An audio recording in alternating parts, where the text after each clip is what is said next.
Pagi itu, matahari baru saja menembus kabut tipis di tepi sungai Amandit. Langit, anak berusia 13 tahun dengan rambut ikal dan mata setajam elang, duduk mengayunkan kakinya di atas batu. Ia adalah keturunan terakhir penjaga hutan sebuah rahasia yang hanya diketahui dirinya dan sang ayah. Hutan ini bukan sekadar pohonan, kata ayahnya seringkali. Ia hidup, bernapas, bahkan berbisik. Dan benar saja, langit sering merasakan bisikan itu, bukan suara yang terdengar jelas, melainkan rasa yang datang dari desir angin, gerak dedaunan, dan gemericik air yang menenangkan. Bisikan itu selalu memanggilnya menuju jantung pegunungan Meratus. Hari itu, bisikan terasa berbeda, lebih kuat, lebih mendesak. Ia mengikuti suara hatinya hingga tiba di air terjun Haratai, tempat yang dianggap sakral. Namun, ada yang aneh.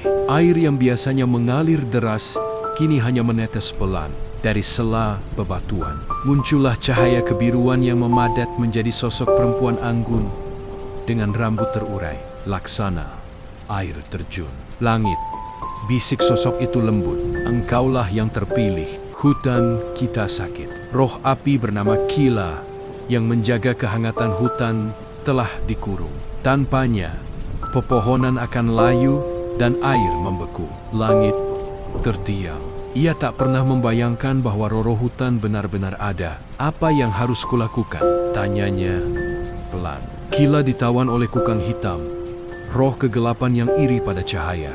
Ia bersembunyi di Bukit Langara, puncak yang diselimuti kabut abadi. Pergilah ke sana. Di tepi sungai Amandit akan kau temukan rakit bambu istimewa yang akan memandu langkahmu. Langit bergegas kembali ke sungai. Benar saja, sebuah rakit bambu menunggu di tepian. Namun ini bukan rakit biasa. Ukiran kuno berkilauan di permukaannya. Dan begitu langit menaikinya, roket itu bergerak sendiri, menyusuri jarum-jarum berbahaya tanpa ragu. Perjalanan tidak mudah. Hutan di sekelilingnya tampak merana. Bunga-bunga kehilangan warna. Dan bayangan gelap yang dikirim kukang hitam berusaha menghalangi jalan. Tetapi rakit itu lincah, menepi di balik akar-akar besar saat bahaya mendekat, seolah memiliki jiwa sendiri. Akhirnya, rakit berhenti di kaki Bukit Langara. Kabut tebal menyelimuti bukit itu, memaksa langit mendaki dengan langkah hati-hati. Sepanjang jalan, terdengar bisikan lembut dari pepohonan suara roh leluhur Dayak. Meratus memberinya semangat dan penunjuk arah. Setelah perjalanan panjang, langit tiba di puncak. Sebuah gua gelap menunggu, dan di dalamnya lentera kecil berkilauan lemah. Itulah Kila. Di depan lentera, kukang hitam berdiri dengan tubuh seperti bayangan berduri. Berani sekali kau datang, anak penjaga hutan, geramnya.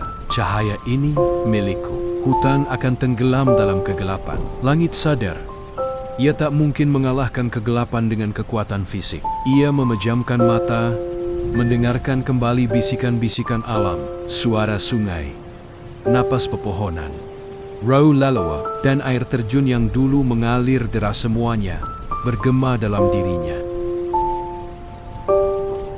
Tiba, lentera Kila memancarkan sinar lembut yang berpadu dengan bisikan-bisikan itu, menjadi gelombang cahaya hangat yang mengusir kukang hitam. Bayangan itu lenyap, seperti asap tersapu angin. Cahaya Kila kembali menerangi pegunungan Meratus. Kehangatan menjalar ke seluruh hutan. Bunga-bunga mekar kembali, dan air terjun Haratai mengalir deras seperti semula. Saat menuruni bukit, langit merasakan sesuatu berubah dalam dirinya. Ia tak lagi sekadar anak biasa. Ia telah menjadi bagian dari kisah hutan. Penjaga yang tak hanya melihat dengan mata, tapi mendengar dan merasakan dengan jiwa. Hari itu, ia mengerti satu hal penting. Alam bukan hanya latar kehidupan, tapi kisah yang hidup. Dan ia, langit, kini menjadi salah satu penjaganya.